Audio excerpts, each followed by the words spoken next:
नमस्कार। देश के बाद की शुरुआत दो तस्वीरों से। जो तस्वीरें आपको दिखाने जा रहे हैं वो डराने के लिए नहीं, ना ही भय पैदा करने के लिए हैं, लेकिन उन हालात से अवगत कराने के लिए जो समझ रहे हैं कि कोरोना हमारे पास नहीं है, हमें नहीं हो सकता, हम महफूज हैं, या फिर टीके के बाद कोरोना हमारे पास नहीं फटक सकता। कोरोना का संक्रमण एक बार फिर तेजी से फैल रहा है, ज्यादा लोग इसकी चपेट में आ रहे हैं। लखनऊ और सूरत से दो तस्वीरें परेशान कर सकती हैं। सूरत में कोरोना से मरने वालों की संख्या बढ़ने पर शमशानों में शवों की लंबी कतारें लगी हैं। एक साथ 20 शव शमशान में अंतिम संस्कार के लिए पहुंचे। सूरत में ये तस्वीरें सोशल मीडिया पर वायरल हो गई।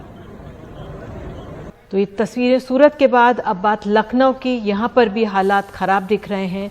अंतिम संस्कार के लिए टोकन तक दिया जा रहा है और ये टोकन का इंतजार 8-8 घंटे लंबा भी हो सकता है। सोच सकते हैं कि एक तो अपने को खोना, उस पर अंतिम संस्कार में इतना समय लगना, कितना लाचार और कितनी लाचारी बेहाली से गुजरना पड़ रहा होगा परिवार वालों को।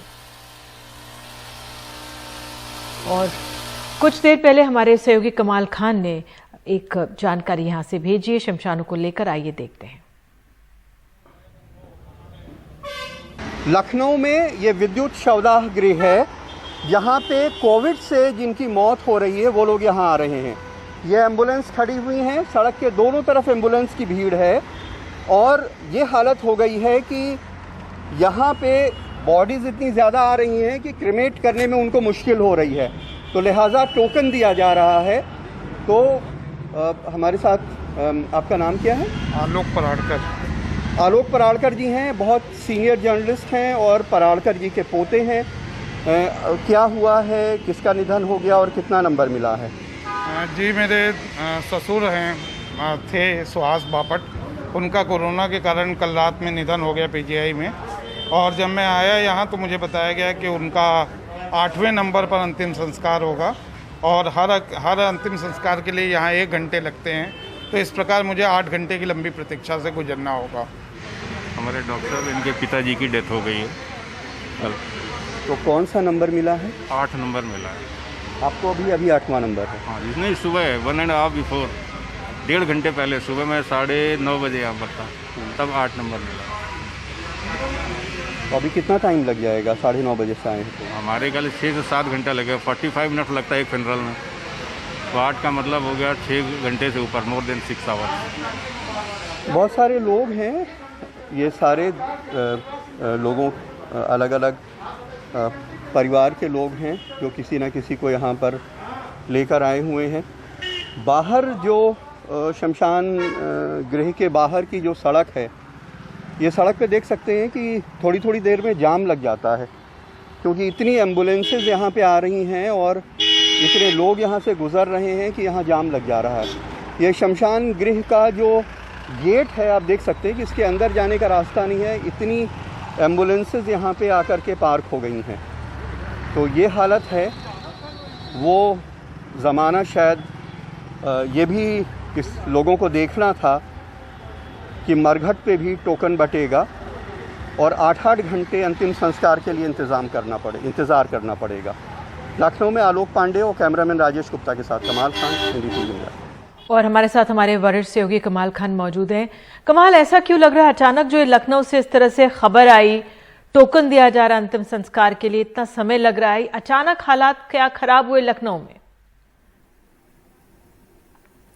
नहीं, दरअसल ऐसा है कि लखनऊ के आसपास के जिलों में भी इलेक्ट्रिक क्रेमेटोरियम नहीं है और जो कोरोना के मरीज हैं उनका अंतिम संस्कार सिर्फ इलेक्ट्रिक क्रेमेटोरियम में हो रहा है। तो लखनऊ में सरकारी आंकड़ों के हिसाब से अस्पतालों में जो लोग मरते हैं उनके आंकड़े आते हैं। बहुत सारे ऐसे लोग हैं जो घर में मर जा रहे हैं। हेल्थ डिपार्टमेंट के एक बड़े अफसर से बात हुई, उनका कहना था कि अचानक लोगों को 3 दिन के अंदर मौत हो जा रही है, पता भी नहीं चल रहा, वो इलाज भी नहीं करा पा रहे हैं। तो बहुत सारे ऐसे लोग जो घरों में मर रहे हैं उनके भी आंकड़े नहीं हैं। और इलेक्ट्रिक क्रेमेटोरियम में जहां कम शव जाते हैं वहां पे अचानक भीड़ बहुत ज्यादा हो गई है, तो उसकी क्षमता कम है, भीड़ बहुत ज्यादा हो गई है। फिर क्या होता है कि एक शव का अंतिम संस्कार करने के बाद पूरे क्रेमेटोरियम को सैनिटाइज किया जाता है, उसमें भी वक्त लगता है। उसके बाद फिर दूसरा शव आता है। तो अचानक, जैसे आज ही कोई बता रहा था कि तकरीबन 22 लोगों की मौत हो गई है। अब ये सारे 22 लोग कल एक साथ पहुंचेंगे। इसके अलावा आसपास के जिलों के भी कुछ लोग आ जा रहे हैं। तो जो इलेक्ट्रिक क्रेमेटोरियम की क्षमता कम है और शव ज्यादा हैं, जिसकी वजह से इसको रेगुलेट करने के लिए वो बेचारे वहां के जो कर्मचारी हैं वो नंबर दे रहे हैं। उसमें भी सोचिए, कर्मचारी जो वहां काम करते हैं अंतिम संस्कार का, वो आज हमसे कह रहे थे कि साहब शमशान में भी वीआईपी आते हैं, वो कहते हैं क्यों तोड़ के हम टोकन नहीं लेंगे, हमारा पहले अंतिम संस्कार करा दो। फिर वो बड़े अधिकारियों से फोन कराते हैं, यहां बहुत प्रेशर है। मैं देखता हूं कि इतने परेशान लोग यहां घंटों घंटों 8-8 घंटे बैठे हुए हैं। आप सोचिए कि जो कोविड का शव लेके आ रहा है वहां पे, वो कितनी दहशत में है, रंजीदा है, गमजदा है, उसका कोई प्यारा गुजर गया है। एक प्लास्टिक के बैग में बॉडी बंधी हुई है इस गर्मी के दिन में, एम्बुलेंस के अंदर वो रखी हुई, आप उसको बाहर भी नहीं निकाल सकते हैं, कहीं रख नहीं सकते हैं।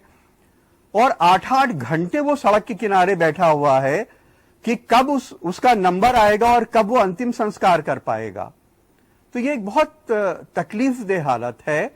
और मेरे ख्याल से इस तरह की जो अचानक मुसीबत आई है, शायद इसके बाद लोगों को ये आइडिया आए कि इलेक्ट्रिक क्रेमेटोरियम्स की तादाद और बढ़ानी चाहिए। दरअसल वहां लोग कम जाते हैं, इसलिए क्रेमेटोरियम कम बने हैं, क्योंकि पारंपरिक तरीके से अंतिम संस्कार करना लोग ज्यादा पसंद करते हैं।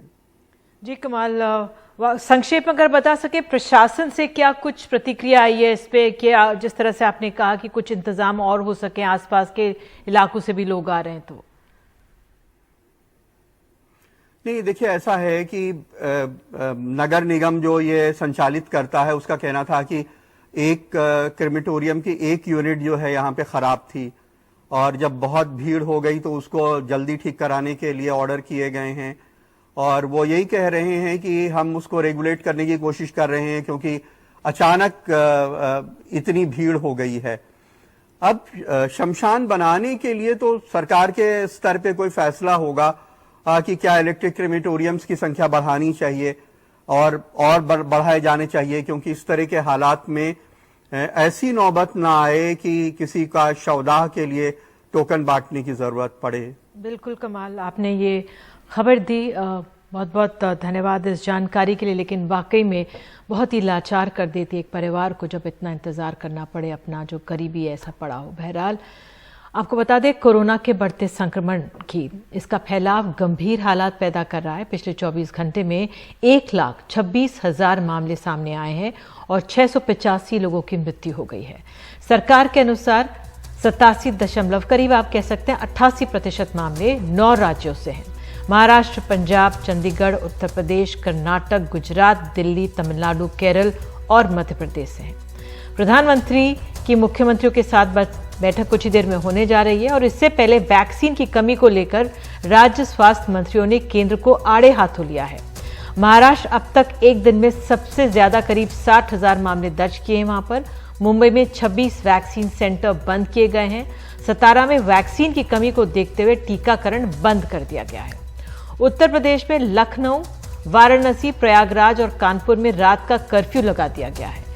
मध्य प्रदेश के सारे शहरों में शाम 6 बजे से सुबह 6 बजे तक का लॉकडाउन लगा दिया गया है। तमिलनाडु में 10 अप्रैल से बड़ी सभाओं पर रोक लगा दी गई है। जम्मू कश्मीर में स्कूल 21 जनवरी तक बंद हैं। उड़ीसा के 10 जिलों में रात का कर्फ्यू लागू है और ये फहरिस्त बेहद लंबी है।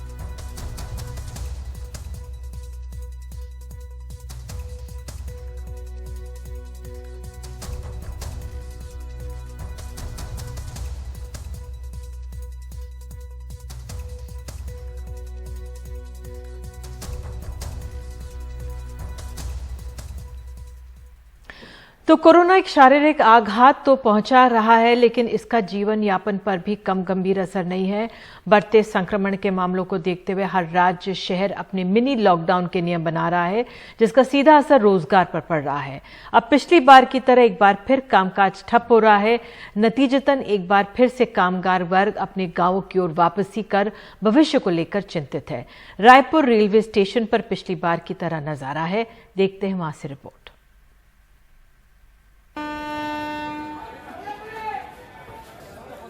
दर्द की ये तस्वीरें हमने साल भर पहले देखी। वापस लौटते ये लोग भीड़ नहीं है। इनके सफर में हम भी हम सफर बनेंगे, जानेंगे ये कहां और क्यों जा रहे हैं। रवि गुप्ता रायपुर में 7 सालों से कुल्फी बेचकर 5 लोगों का परिवार पालते थे। कोरोना में फिर काम बंद है, अब गांव वापस लौट रहे हैं। अभी मेरे यहाँ से लमसम 40 लोग जा रहे हैं एक साथ में। 40 लोग जा रहे हैं। हाँ। कितना पैसा आप लोगों को मिलता था? 200-250 रुपये रोज होता था रोज। इस बार धंधा ही नहीं चल रहा ना। दिक्कत तो ये वाला कोरोना मेरा ज्यादा फैल रहा है चारों तरफ से। अपने गांव जा रहा हूँ, वहाँ से अपना पेट पालूंगा, क्या करूंगा यहाँ पे। पूरे डिब्बे में नजर दौड़ाई, हर ओर मेहनतकश हाथ थे। वो हाथ जो हमारी आपकी जिंदगी को सस्ता बनाने में दिन रात चलते हैं।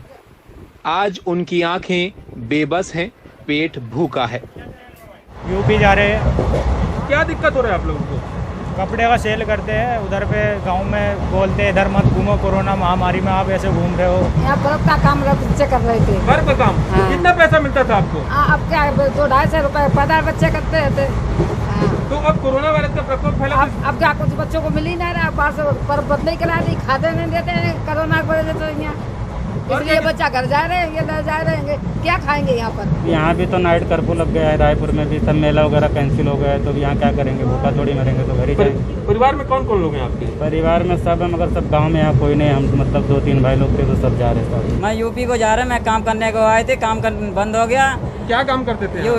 कुल्फी का काम करते थे। कितना पैसा मिलता? महीना भर हुआ मेरे को आके, पूरा तनख्वाह भी नहीं हुआ। अभी जा रहे, ट्रेन का खर्चा हुआ, वो जा रहे गाँव को। कितना पैसा मिलता था? मेरे को मिलता जाता 5,000 मिलता बस महीने पे, कुछ भी नहीं मिलता। अब कोई किराया हो जाएगा, खाना खर्चा हो जाता बस। मैं दिल्ली से आया हूँ और रायपुर में यहाँ पे छत्तीसगढ़ में नौकरी की तलाश में था, मजदूरी के लिए आया था और यहाँ पे लॉकडाउन लगा दिया। जब ये नरेंद्र मोदी है, अपने श्री प्रधानमंत्री नरेंद्र जी मोदी, ये बंगाल में जब रैलियाँ करते हैं वहाँ पे तो कोई कर्फ्यू नहीं लगाता, वहाँ पे ना तो कोई कोरोना होता, उधर इतनी भीड़ जुटाते हैं। और यहाँ पे और हम यहाँ पे आए हैं, यहाँ पे धारा 188 लगा दी है, कभी धारा 144 लगा देते हैं। रायपुर शहर 10 दिनों के लिए बंद है। काश पेट भी तालाबंदी मानता। फिलहाल इस सफर की ये कहानियां भर है। उम्मीद है तो इतनी कि रायपुर में सलीम के मेले में हम रवि गुप्ता की कुल्फी फिर खा सकें। रायपुर से सोमेश पटेल, एनडीटीवी इंडिया के लिए। समय की बड़ी खबर आ रही है। नक्सलियों ने जिस पुलिस वाले जवान को कब्जे में ले लिया था, उसको रिहा कर दिया है। 100 घंटे से ज्यादा ये कोबरा बटालियन का ये जवान कब्जे में रहा है। राकेश्वर सिंह मनहास, हमारे सहयोगी अनुराग द्वारी हमारे साथ मौजूद है। अनुराग, एक बहुत राहत भरी खबर आई है और बहुत लंबे समय से इंतजार हो रहा था इसका कि ये जो जवान है रिहा हो, और अब फिलहाल रिहाई की खबर आ गई है। बिल्कुल बिल्कुल, मैं अपने दर्शकों के लिए बता दूं कि लगभग 100 घंटे बाद ये जो कोबरा के जवान थे राकेश्वर सिंह मिन्हास, इनको रिहा कर दिया गया है। 2 सदस्यीय मध्यस्थता टीम साथ में थी। पद्मश्री धर्मपाल सैनी और गोंडवाना समाज के अध्यक्ष तेलम बोरैया और सैकड़ों ग्रामीणों की मौजूदगी में उनको रिहा किया गया। और रिहाई के बाद जो मध्यस्थता करने गई थी टीम, वो उनको लेकर बासागुड़ा लौट रही है। 7 पत्रकारों की टीम भी उनके साथ मौजूद थी और नक्सलियों के बुलावे पर इस जवान को रिहा करने के लिए कुल 11 सदस्यीय टीम पहुंची थी। हमने देखा कि कैसे उनकी छोटी बिटिया जम्मू से एक वीडियो जारी करके अपने पिता की रिहाई की अपील कर रही थी और नक्सलियों ने बार बार पर्चे भेजे, स्थानीय पत्रकारों को फोन किया, लेकिन जो पुलिस और प्रशासन था वो बार बार ये कहता रहा कि अभी उनको जानकारी नहीं है, वो इस बात की पुष्टि कर रहे हैं। तो कहीं ना कहीं पूरे जो शायद चैनल्स खुले हुए थे, लेकिन आधिकारिक तौर पर पुलिस वाले ये मानने को तैयार नहीं थे कि जो जवान है वो नक्सलियों के कब्जे में है। खैर, अभी सुकून की बात यही है कि वो वापस लौट रहे हैं अपने कैंप में। बासागुड़ा कैंप से 6 किलोमीटर दूरी पर हैं। थोड़ी देर में लौट आएंगे और उसके बाद देखते हैं उनका क्या कहना है। निधि, जानकारी के लिए। और ये आज की राहत भरी खबर है, किस तरह से नक्सलियों ने कोबरा बटालियन के जवान को रिहा कर दिया है। कुछ ही देर में वो तस्वीरें भी आ जाएंगी। बहरहाल, देश की बात में आगे महाराष्ट्र से खबर, और महाराष्ट्र आपको ले चलेंगे। यहाँ पर सबसे ज्यादा कोरोना के संक्रमण के मामले आ रहे हैं, लेकिन बावजूद उसके यहाँ पे वैक्सीन की कमी है। टीकाकरण के 26 सेंटर बंद करने पड़े। एक छोटे से ब्रेक के बाद लौटते हैं।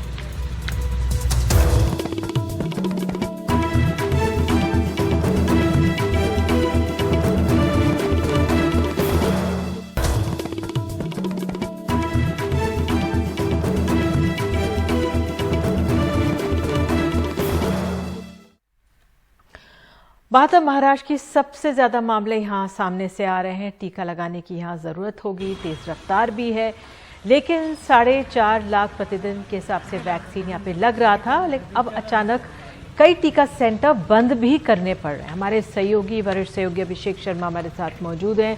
अभिषेक, जो इस तरह के पोस्टर वहाँ पे लग रहे हैं कि अभी वैक्सीन नहीं है, कहा जा रहा है 26 सेंटर बंद कर दिए गए।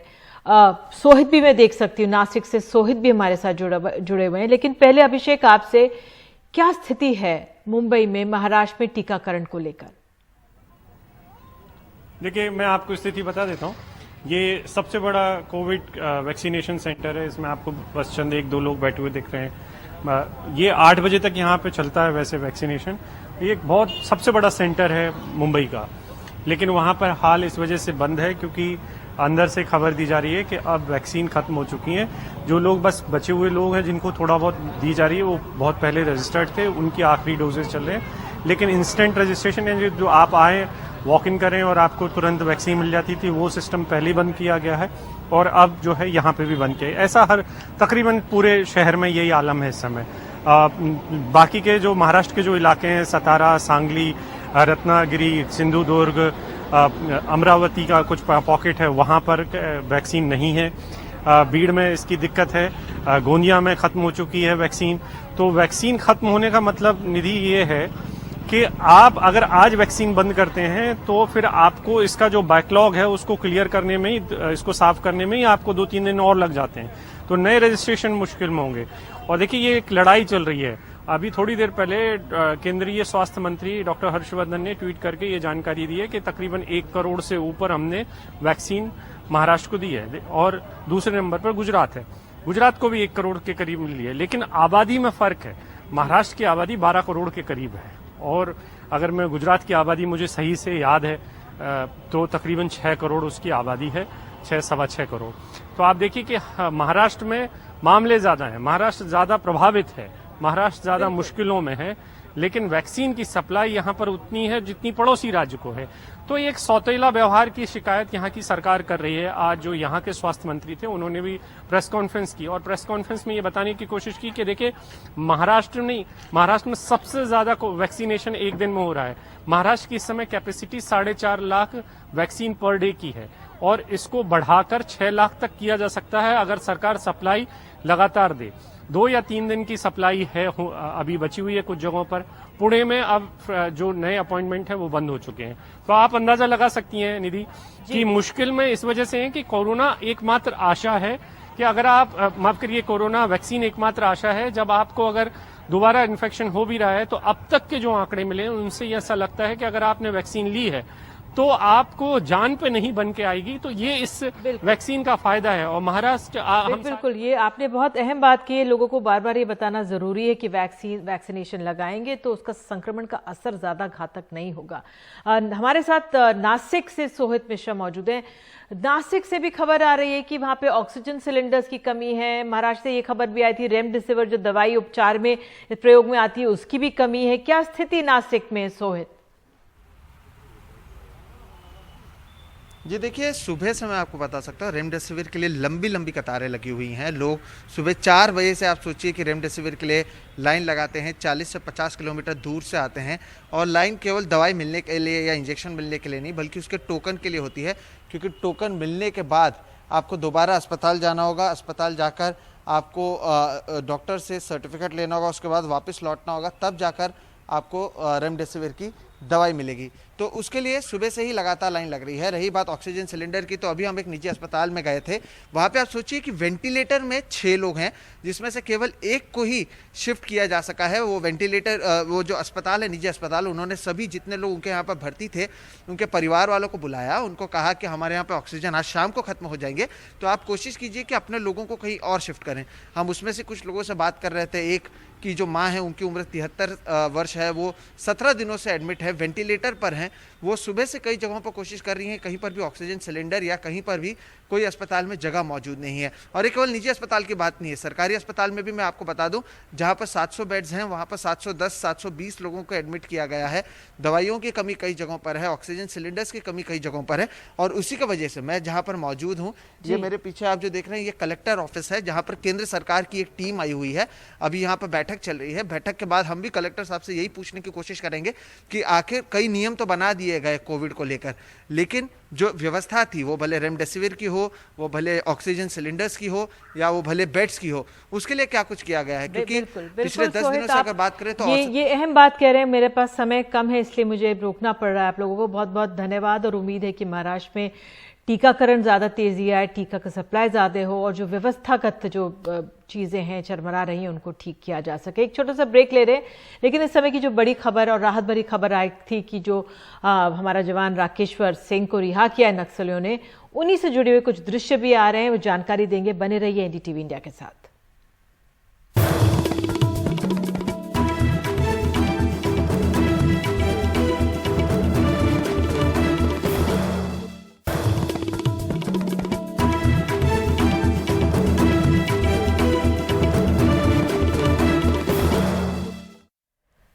तो इस समय एक बार फिर से बता दें, बड़ी राहत भरी खबर आ रही है कि जो नक्सलियों के कब्जे पे सीआरपीएफ जवान थे राकेश्वर सिंह मन्हास, उनको रिहा कर दिया है। तरेम मुठभेड़ के बाद ये बीजापुर और सुकमा के जंगलों के बीच यहाँ पर हुई थी ये मुठभेड़ नक्सलियों के साथ। नक्सलियों ने इनको अपने साथ ले गए थे।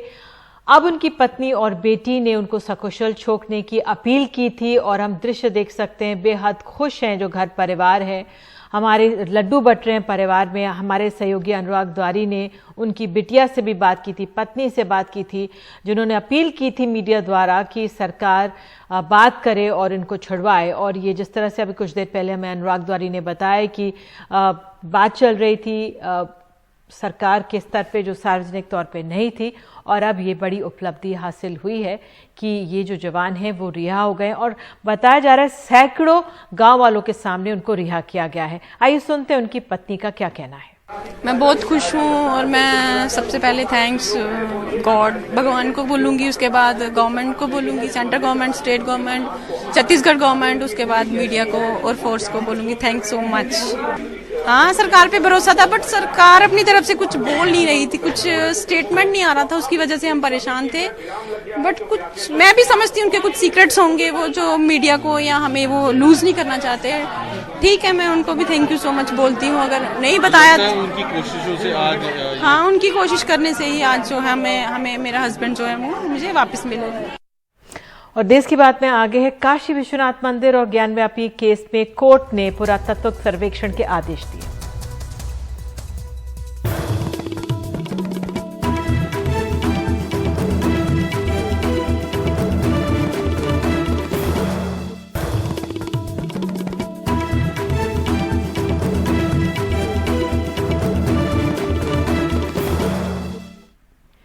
काशी विश्वनाथ ज्ञानव्यापी केस में एक बड़ा फैसला आया है। वाराणसी की निचली अदालत ने काशी विश्वनाथ मंदिर महापरिसर में स्थित ज्ञानव्यापी के पुरातात्विक सर्वेक्षण के आदेश दे दिए। केंद्र ने पुरातत्व विभाग के 5 विशेषज्ञों की टीम बनाकर पूरे परिसर के अध्ययन करने के निर्देश दिए हैं।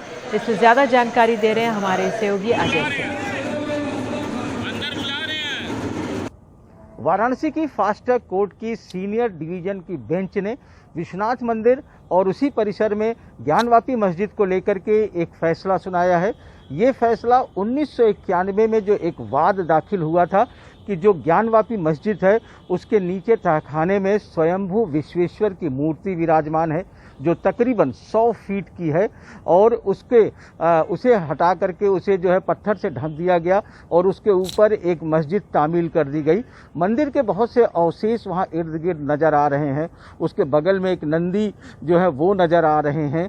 तो उससे ये पता चलता है कि यहाँ पर जो स्वयंभू विश्वेश्वर का आज विश्वेश्वर का जो है वो मंदिर था। इस बात को लेकर के 1991 में एक वाद दाखिल हुआ था कि इसे सर्वे करा करके इसके अंदर सर्वेक्षण करा करके और इस तथ्य को और हकीकत को जाना जाए। इसी मामले में आज जो है वो फास्ट ट्रैक कोर्ट की सीनियर डिवीजन बेंच के सिविल जज ने एक फैसला सुनाया है, जिसमें कहा है कि पुरातत्व विभाग के 5 सदस्यीय टीम जो है वो इस मामले की पूरी जांच करे, इसकी तहकीकात करे कि आखिर जो कहा जा रहा है पक्षकार की तरफ से वो उसमें सत्यता क्या है। उसकी जांच के लिए उन्होंने एक आदेश पारित किया है और साथ में ये भी कहा है कि इसके जांच में जो खर्च आएगा उसका पूरा सरकार उस खर्च को वहन करेगी और इसे जो है वो पूरा मुकम्मल करके वो समक्ष कोर्ट के समक्ष और दूसरे रखेगी। इसमें जो मुस्लिम पक्षकार हैं, सुन्नी वक्फ बोर्ड के जो एडवोकेट वकील हैं, जब उनसे मेरी बात हुई तो उन्होंने कहा कि ये मामला चल रहा है और न्यायालय ने इस पर ये आदेश इस तरीके से जारी किया है तो उसका हम अभी फिलहाल सम्मान करते हैं, लेकिन पूरा फैसला अभी नहीं आया। पूरा फैसला आने के बाद, पढ़ने के बाद आगे की क्या कार्रवाई वो लोग करेंगे, किस तरीके से ये जो फैसला है इसको कैसे चैलेंज करेंगे, इसकी रणनीति वो आगे बनाएंगे, जो उनसे हमारी बात हुई। लेकिन हिंदू पक्षकार के जो वकील है वो ये कह रहे हैं कि ये एक हम लोगों के लिए जो है वो है कि इसकी सर्वेक्षण का जो आदेश आया है इसमें जो सर्वेक्षण होगा उसको लेकर के सही तथ्य सामने आ पाएगा।